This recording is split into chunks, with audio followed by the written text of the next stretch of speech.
We are in Squamish with, I'm going to declare, the darlings of CrossFit, Justin and Ellie. Hello. Doing good. Good. Yeah. Good. So we've got fittest man on earth, which is a really strange title. What's the reaction when you tell someone the fittest man on earth? Because I say strongest man in the world, and people still don't understand half the time. They don't understand? They'll go, what does that mean? How do you get that? I think that if you don't know CrossFit at all, people don't get it, like, whatsoever. Yeah. I think, I don't know how else you would describe what we do, like, in an all-around term. Uh-huh. Because I think when people think of fitness, there's so many different things that describe it. Yeah. Like, you're doing fitness, but, like, also, like, marathon runners are doing fitness. Mm-hmm. So it's just, like, it's a little bit of everything that we do, but, like, to claim the title of fittest, like, I think people would believe more if you told them that you were the fittest man in the world. Like, they're expecting this, right. like, spectacle of a human being, Yeah. and they see me, and I don't think that's what they picture in their mind. I feel like all of us, someone expects you to be something, like, if you're one of the best in the world at anything, whether it's number 1, number 10, like, all three of us could say we're professional athletes, and anyone sitting across would probably go like, no. Yeah. And what? Yeah. Let's take it back. And Ellie, tell me, like, the story of where you grew up, your family, and sporting before CrossFit. Yeah, so I grew up in a small town called Moonta Bay, which is like, I think I probably am like butchering this, but I feel like the population's around like 3,000 to 5,000. Oh, wow. So it's like pretty small. Right. In you said Hills of Adelaide? No, my dad's there, but I grew up with my mum, and this is like on the coast of South Australia. Right. So it's just a small, like, real, like, coastal town, pretty quiet. And I grew up there with my mum, my stepdad, and my 3 brothers. And having grown up with boys around me, I was like pretty active and just like always doing things. Like, family holidays were always active holidays, like things like that. And then I tried a lot of sports, but my main 2 sports I competed in were netball and basketball. Explain netball to people. I can't get around netball. So netball's sort of like a basketball without a backboard. So the ring doesn't have a backboard. Yeah. And then there's sections on the court that, depending on the position you're in, you can and can't go. There's no dribbling, right? Yeah. Yeah. So once you catch the ball, you have to stand there. But it's very fast paced. So like you watch it and like it looks like they're traveling because they're just like moving it pretty fast. So when I It watch is hard to netball, explain. I can't help but go like, this is basketball for women in the 1940s when they wouldn't let women play basketball. Yeah. Like, it's yeah, because there's no dribbling. When you shoot, there's no. You can sort of defend the shot, but you have to be far enough away that you can't really defend the shot. You're wearing a skirt. Yeah. And then that sport is so bad. Did you ever get injured in that sport? yeah. Yeah, because the deceleration is horrendous. I never had like any major like knee injuries or anything, but it's like so many people do their ACLs like all the time. Yeah. Okay, sidetrack. So, gymnastics, netball. No, basketball, definitely not gymnastics. Oh, Netball, sorry. basketball. Sorry. No, you're fine. If you've seen me do gymnastics, you would know. Basketball, netball. Yeah. Okay. Yeah. Right. Shame. I Sorry. wish That was a I good was. one. I still tell my mum to this day, I'm like, why didn't you put me in gymnastics? At least on this couch, you're a firm second in gymnastics capabilities. It's true. Top 3. And you would be closer to Justin than I would be to you, if it gives you any comfort. Yeah. Okay. Yeah. So yeah, I just grew up playing team sports and just like being active around the town. And then I ended up actually going to boarding school in the city in Adelaide. wow. So in year 10, I went down. I wanted to at the time I wanted to be a doctor. So I wanted to get like a really good education, and you just can't get that as good in the country. Yeah. And then also I wanted to like further my sporting abilities, like just it's the opportunities being in the city is way more than Yeah. in the country, because I was already driving back and forth like 3 times a week. How did your parents afford to send you to boarding school from such a small town? I actually got a scholarship, but my stepdad owns his own building business. Okay. But this is, my brain always goes that there's 4,000 people in the town. Mate has to be building every house. Yeah. Yeah. Pretty much. Yeah. Okay. Right. He's like the main, and like in the town that I'm in, there's like lots of neighboring towns that are, he like sort of covers it's called the York Peninsula, and it's like the little leg on the bottom of South Australia, and it's like he definitely covers a lot of that. Yeah. Okay, cool. So we're growing up, and then you find CrossFit at what age? I was 19, so I was in my second year of university. How old are you now? 25. So I'm in my 6th year, yeah. Not that long. Mm-hmm. At 19, there's chicks who've done it for like 10 years now. I know. It's hard to like play catch up a little bit now as well, but yeah. Oh, it's catch up in a way, but if you think of it as training age, like you're just younger than them, even if they're 19, 20. And I definitely, I like that I played team sports and like got the experience of like all the different levels of coordination and like experiences that I got through that. So. Yeah, and quietly, like it's so distracting, your shoulder and bicep vein. Man, it's so good. Awesome. And then how long did it take you to make the games after that? Like 19, that's when you found it. Did you start competing in it right away? No, I was at university at the time, so I was studying like physical therapy. Okay. And then I graduated when I was 21. And so I was just doing I was training hard, but I wasn't I had to go for a couple of hours in the morning and then like an hour or so at night. How did you graduate physical therapy at 21? I graduated high school when I was 17. Are you like a bit of a genius? No. Too smart. Yeah. I just worked very hard. Like when I did at school, I just really wanted good marks. So. Yeah, but okay. There's people in the world who can work as hard as they possibly could and never get incredible grades. She was top in her class. Yeah. Not quite top, but.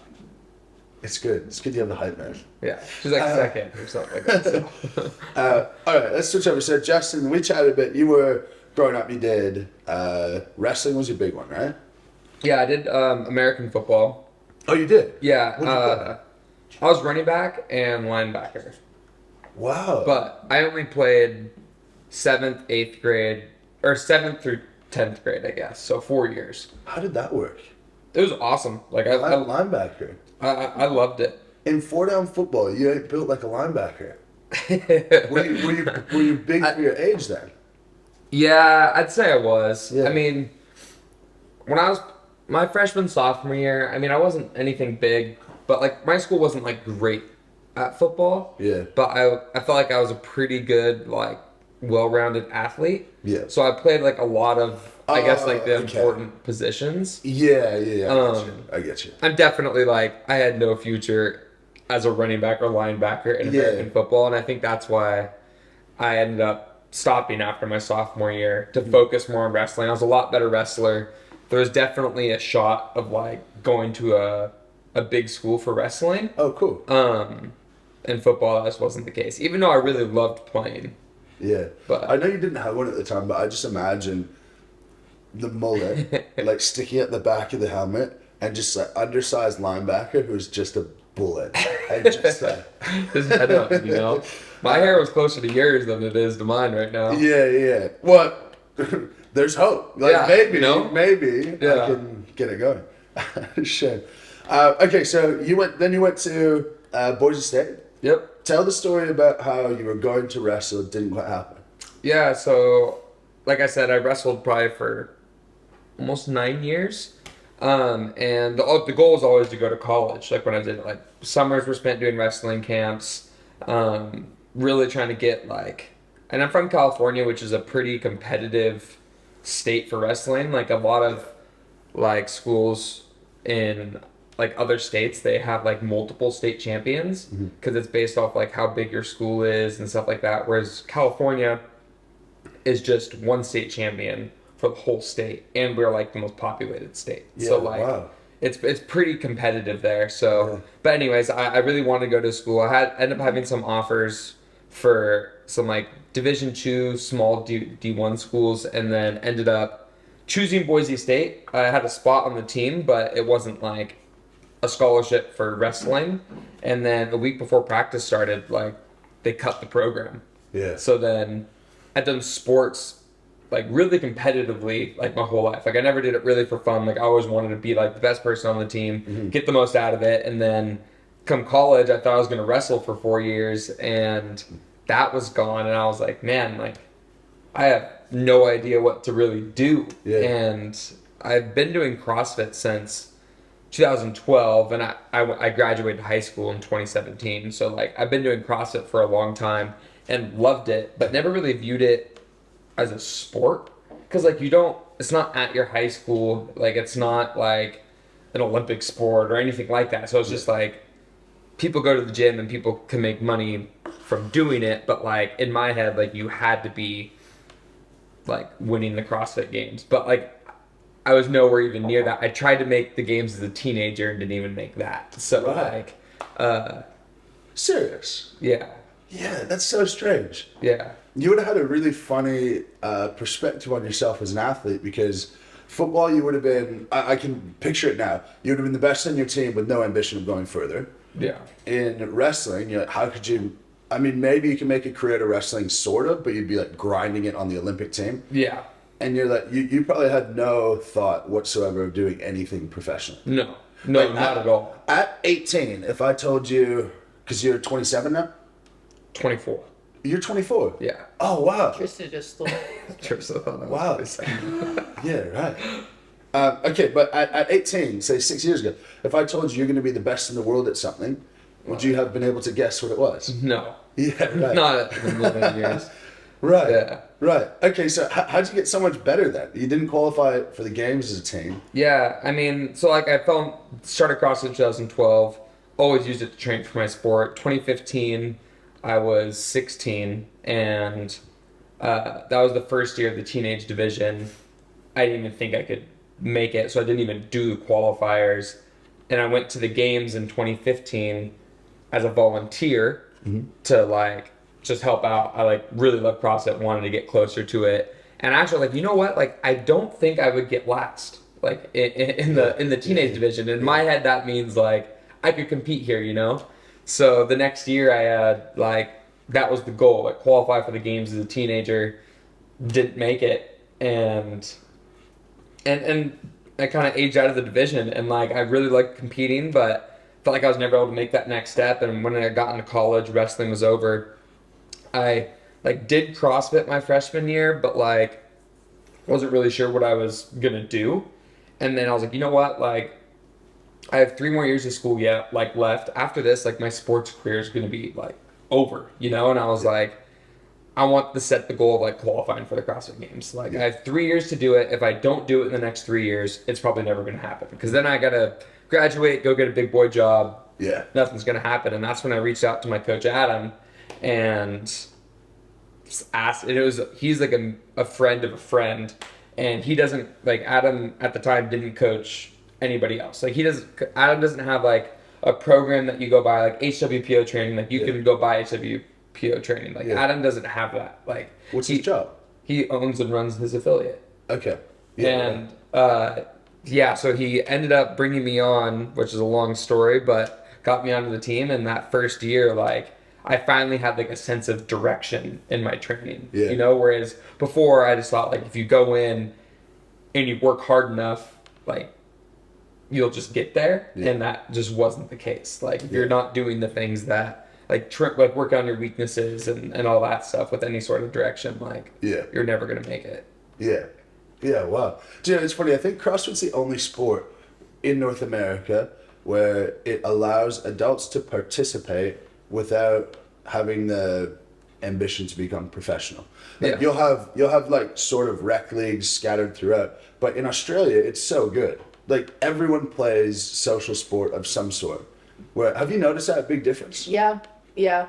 But I mean, I just figured that I wasn't like enough in the American community yet to like notice. Like I don't have a lot of like outside friends to be like, oh, do you guys like do social basketball or like social? Yeah. Basketball? No, it doesn't exist. Like if I was not doing what I was doing and I said I want to go play a sport, I don't really know where I would go. There would be like some leagues that would just be like ex-college players who stopped playing like a year ago, so you get the floor wiped with you.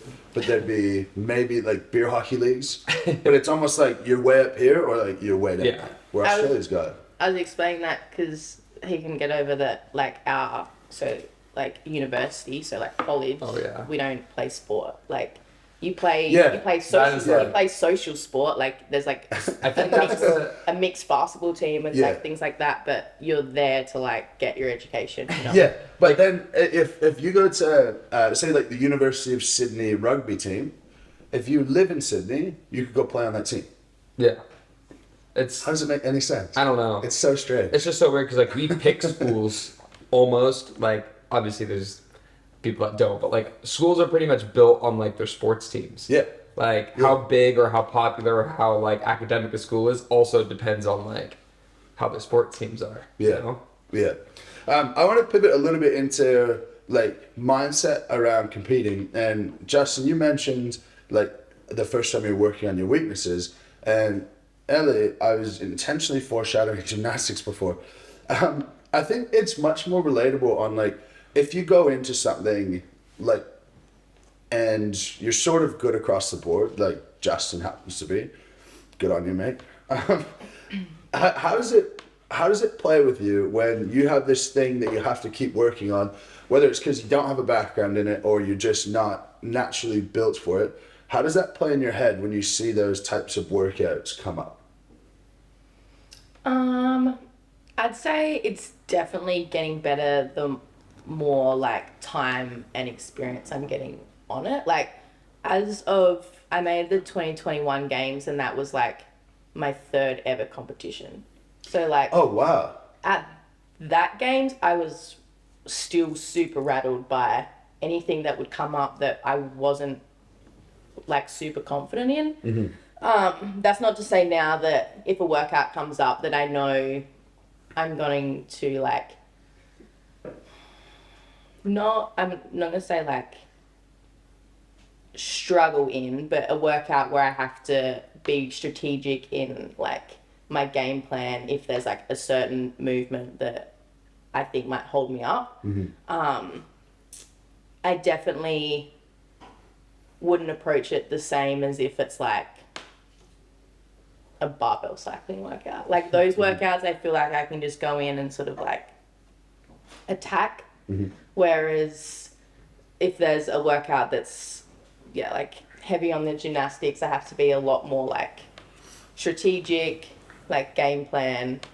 But it's definitely getting better in terms of like mindset wise. I just go into it knowing that that's my plan and like stick to my own lane and just, I know that I'll be able to get the most out of it if I do that, as opposed to like focusing on what the people around me do. And I think if this year's taught me anything, it's that you don't have to win you don't have to win events to win. Yeah. Like at my semi-final, like I didn't win a single event and I ended up winning. Yeah. I mean, Justin's shown that in the past, but like until you experience it yourself, you're like, oh, like, yeah, that can happen. Yeah. So yeah, I think the biggest learning curve recently has just been like, I don't have to be the best at everything to be the best, Sure. you know? How do you dissociate? Obviously, I'm fast forwarding myself to when I do CrossFit and like how incompetent I'm going to be at certain things. How do you stop yourself when you have this thing that you're plugging away at and you're frustrated? There's a big difference between being frustrated as an athlete, which I think can drive you to be better, versus being frustrated as a person. And I think dipping down into being frustrated as a person is something that is a more female trait than male, where like it's just like something crumbles about it. Does that happen to you? Have you done a good job dissociating that, or where are you in that spectrum? I would definitely be lying if I said I didn't mix the two from time to time. Right. I feel like it's an ongoing learning process and something you can only learn like personally by going through it. I'm someone that can't really be told. I have to sort of experience it myself. So, why is everyone laughing? So no, I do think that's a big factor, and like if you can sort of differentiate the two and like not personalize it so much, that can definitely be helpful. But it's like I definitely get the lines blurred a little bit. What's the most successful strategy you've used to dissociate? For me, I think it's having like more things in my life other than CrossFit. Just being able to like go home after a day of training and have other things to focus on other than like just dwell on a workout that you might have done that didn't go to plan, or like having a good support crew around you, like in a competition sense, where it's just like, you know, that no matter, we talk about it all the time, but like no matter what, like your best is enough, and like just knowing that those people aren't going anywhere. It's just like, it's not you as a person, it's just like, that's just the workout, like that's just what happens sometimes. Yeah, it's funny almost. I personally, I don't care about winning all that much, but I know people around me care about winning. I know we chatted about this yesterday, and it's almost like the people who care about you winning want you to be happy, and that's why they want you to win. And then if you don't win, you feel bad for letting them down, so then you feel bad, and then they feel bad for you feeling bad. And it's like this cesspool of like no one's actually unhappy you lost. Yeah. It's just, let's talk though about things outside of CrossFit. I've been with, 10 different people, something like that? No, more than that. 15 different CrossFitters who are going to the games. None of them would have done what we did last night. So, context, we were out at a barbecue. I don't know, you guys left at like 11:15 or something. That is not in the playbook of what would be most conducive to performing really well. Open to both of you. Why do you choose to do that stuff? I think for me, like, it's all like, you're right. Like, that's not in the recipe for great performance. And if we did that every single day, like, you're not going to win, you know, or you're not going to perform well. And I think for me, like, I think competing at a high level is so much like mental than it is physical. I think like you go to like the gym and you see these guys, no matter what you're doing, like, no, it doesn't matter the sport. You guys see, like, you can call them practice heroes, gym heroes, whatever it is, and they're crazy good. But then when it comes time to like compete, they always like underperform, you know? And I think that's all like mental. And I don't view myself as like the physically like most gifted athlete that's out on the competition floor. And that's what like gives me that edge of everyone else that pushes me to like have really good performances. And I think it all comes down to like how I view myself in my head and how I'm able to like approach game plans and maximize my fitness in every single workout that we do. And I think in order to do that, I got to be happy. And I know if I only like put myself and pressure myself in the gym every single day, like it like consumes you, and like your day, if it's good or bad, is just based off how that gym session went. So like having, like Ellie said, like having like good people around you like helps a lot. And I think every once in a while it's good to kind of go out and like relax and have some fun, and then be able to like lock it back in when you need to. It's funny, I hope people pull from this that the mental side of things is so important in terms of performance, and variability is almost always left down to the mental side. Before competing, my ritual every time is I'll go out to a pub and drink until nothing crazy, like 10:30, 11, but go to bed late. because that way I'm going to go to sleep, I'm going to have a good sleep, and then be up and ready to go for the next day. So it's funny, the things that work for you that aren't like the best actually turn out to be really good. Now, you said one of the most important things is having the people around you, and thanks to our agent and matchmaker Daniel, he's gifted you a person around you. Do you know what he's paying Ellie to do this for you? Yeah, dude. I know. I mean, she was training with my biggest competitor before me, so. Oh, really? Yeah. Who do you see as your biggest competitor? I mean, I ended up winning the games in 2021, and Pat Vellner got second. Right. Oh, you were training with Pat? She was training with Pat. Oh, wow. Okay. Yeah. Right. Okay. So. You're just shopping her around your athletes. No. I mean, I honestly, I mean, like, I went around and I think, like, it's really good to train with other people. Mm-hmm. And, like, given the opportunity in the off season, man, like, I try to do that as much as I can. And if you have a terrible experience even, like, but you can pull one thing away, like, it's worth it. Yeah. You know? And that's kind of what we thought was happening when she came down, reached out, said she wanted to come train for a week before she headed back to Australia. So she flew down. Plan was just to stay for a week to get some good training in. And then that turned into 3 months. In CrossFit, it feels like if you spend more than 3 days around someone, you're basically, like male, female, you're basically like, okay, now you're dating.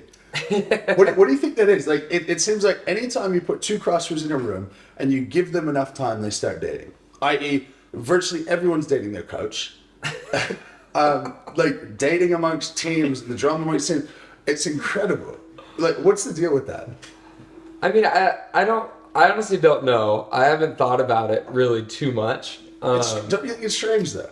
I don't know. I mean, I've been around other girls when I'm training and I haven't, like, fell in love or anything like that. But I do think, like, what we do is very different. And I think it's just important to have somebody that, like, understands what you're doing. And I think that goes, like, a lot. I mean, we spend 24/7 with each other. Like, we live together, we sleep together, we train together. Okay, easy. We do, yeah. Yeah. Hey, well, okay, come on now. But, like, we do everything together, but, Yeah. like, I haven't got, like, tired of hanging out with her. And I think that's, like, crazy. Like, we think about, like, people that have, like, traditional 9-to-5 jobs that are different than their partner. Like, most of their day is spent away from their significant other. Yeah. Which is, like, I mean, that's just kind of how life works, but it's also pretty crazy that we could literally spend 24/7 with each other and not get, like, tired. It, like, blows my mind. I was gonna say, like, I feel like to compete at a high level in CrossFit, it takes a certain type of person. And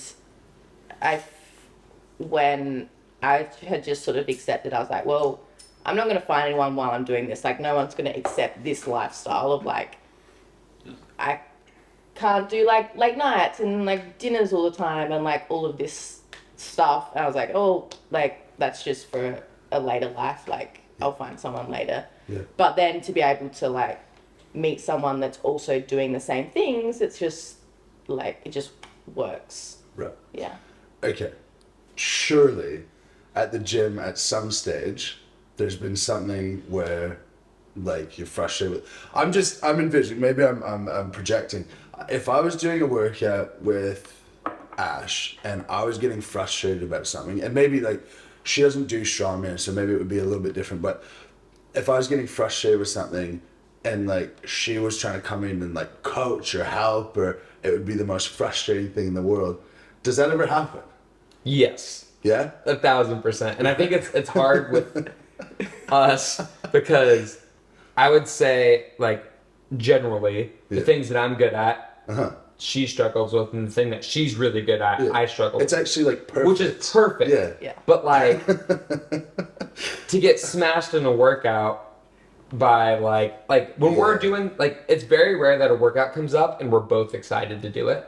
Sure. Because there's always, like, one of us loves it, one of us hates it. And, like, normally one of us will smash the other, then you gotta, like, you get that cheer on at the end, and you're just like... It's so patronizing, yeah. Yeah, it's so frustrating. Like, we're all super competitive, so we don't want to lose to each other. But, like, that's why I think it's so awesome, like, training with someone that's, like, like we're not competing on the leaderboard. Yeah. You know? Yeah. So it's still really cool. It's like, obviously, like, we're competitive. We don't like to lose, but we can still, like, I feel like I can tell her, like, my secrets, you know? Or, like, what I'm thinking about, my game plans.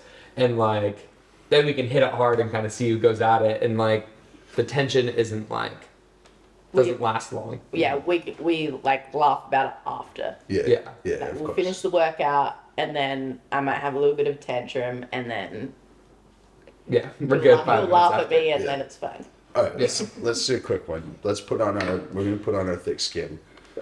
What is Justin's most annoying habit at the gym? I know what you would say. For sure. So like before a workout, he'll talk himself down, and he'll talk me up, and be like, Okay. "Oh, Ellie's gonna smash this. Like, you're gonna lap me.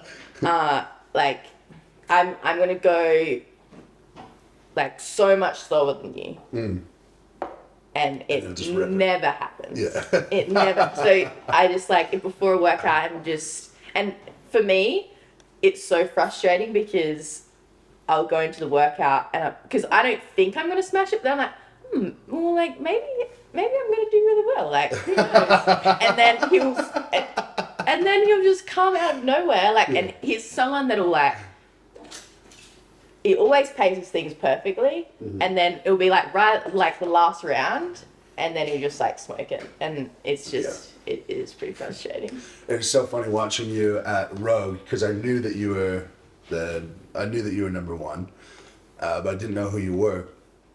And it's actually the mullet's so handy because you could see you from across the field. Easy identifiable. And I forget what workout it was, but you were behind pretty much everyone. And I think you came back and you finished like top 3 in the workout. Like that pacing bit is ridiculous. Yeah. Like that's a whole separate conversation around mind games, around like how you can actually do that. Substantially less interesting than what's Ellie's most annoying habit at the gym. I think it's almost I mean, it's similar to that, but like the other day we were practicing some gymnastics stuff, and it comes up, and like we're all trying to do it. It's very new. None of us have done it, and she's like, "There's no effing way. Like, I can't do that. If that comes out at the game, I'm fucking screwed." Yeah. Like, I'm like, just try it. No, not doing it. There's no fucking point. Like you wouldn't even try it. Oh, just so frustrated. And we like are there, we like practice the skill, and I'm like, come on, just like do half of it. Like just like pretty much just like fall on the ground. Like this was what I was saying. Just like fail it and just get it. By the way, this is exactly the situation I was imagining where it's like And then literally, and I'm like trying to get her to do it, and just like she won't. After like 10 attempts, she gets it. But like just like she's so like she won't do it. And then like same thing, we'll do like some handstand stuff. I'm like, she's like not doing great, and I'll be like, hey, like, do you mind if I give you like some advice? And she's like, no. No. And I'm like, oh, okay. And I'm like, little lag with them, like, hey, like, maybe you should like try this. Like, who knows? Maybe it'll work. And then like she doesn't say anything, and then she tries it, and it goes better. right. But she knows that I was right, but like is so frustrated, like she won't admit it. Like if you just tried that from the beginning, we would be so much better off. Do you know what the best thing about girls in general is though? You'll do that thing where you don't want to try, frustrated, super angry, try it 9 times, fail it every time, get it on the 10th, and then the ability to just like, oh, that was awesome. Yeah, I'm good now. Yeah. Okay, cool. Last little bit. Let's talk about just like you've both talked about things outside of CrossFit, and I mean you've won twice, and I'm not dissimilar to you, where you sort of obviously it's hard work, but you sort of stumbled into winning. It wasn't your life's purpose or anything. Yeah. Open to both of you. What is it all about? Like, what is the actual purpose? What's the greater mission behind it all? Man, I think like I'd not struggle with that, but I don't really like. I think it's weird to say that I don't really have one. Like, I do it because like I love it, and like so much of what I have right now is because of it. You know, of like all my like the best friends that I have, like my family can bond over it. Like it's crazy like how much of my circle is like involved in it, and I'm like so happy with like the life that I have and like all the people that's come into my life Yeah. because of it. Like it's crazy when I like try to track it back and be like, I wouldn't have any of these people in my life if I didn't find CrossFit. Like it's insane. And that's like so valuable for me, and that I can like kind of go out there and I feel like I'm like holding up the flag for all those people. Yeah. You know, when I'm out there competing. Yeah. And I think that just like makes me really happy. Yeah. That like I can somehow, I don't know why, but bring them happiness by doing what I love. Yeah. And I think that's why I do it for sure, is because like for those people in my circle. Like I don't really care what everyone else thinks, but like those people are like everything. That's amazing, because we had a conversation yesterday around like it's funny family expectations and how deep family gets into it. I've actually never thought of it as a privilege to be doing something that family can bond over. Yeah. That's really cool. Yeah. I love that. What do you think? Yeah, I'm very similar. I've always thought and told myself, like, if I'm passionate enough about something, I'll make opportunities out of it. Mm-hmm. In terms of like, I do CrossFit because I love it and I love competing, and I also want to win. Mm-hmm. That's a very big driving factor. I don't know if I would be able to do what I do every day if I didn't have the goal of wanting to do really well. Mm-hmm. I just don't think you would do like the hard stuff, I guess, like the things that no one else wants to do. If you, I don't know, I'm just speaking for myself, but like, yeah, I definitely want to do well, but then I also have like, I'm hopeful that the passion that I bring to CrossFit is going to attract the people that also have that passion, and then that creates opportunities. Mm-hmm. From there. I don't know exactly what that'll look like yet, but if I've learned anything, it's like a lot changes in a year or like a few months. So it's like, I think I'm at the point of my career where I feel like I still have a long way to go, and I'd be silly to try and like narrow that into a small aspect right now. Mm-hmm. I think I'm still like growing and learning in the sport, and then also meeting more and more people every competition, like every opportunity you get. So yeah, I'm similar to Justin in terms of like doing it because I'm passionate, and I think if I keep doing it with that same passion, it'll just create the opportunities and like things that will somehow create a life after CrossFit. Yeah. Yeah. Beautiful. Well, I reckon that's really good. I reckon we leave it there.